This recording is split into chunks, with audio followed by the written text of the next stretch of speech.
Hello friends আমার দীপ্তি বর্মন ছোট blog channel पे আপনাদেরকে স্বাগত।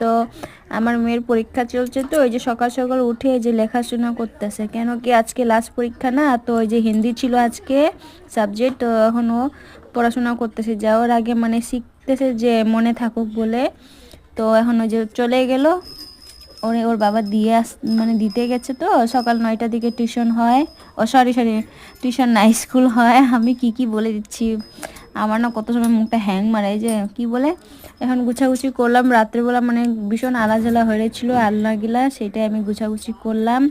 করার পরে তো এখন দেখেন ঘরটা পরিষ্কার টরিষ্কার করার পরে যে আমাদের ঘরের মানে অবস্থাটা কীরকম লাগে দেখতে, আপনারা দেখেন আর বলবেন কমেন্ট করে যে কেমন লাগছে। এই যে আমরা পুরীতে গেছিলাম, সেটা ফটো তুলে রাখছিলাম, তো বের করে এই যে সাজায় রাখছি।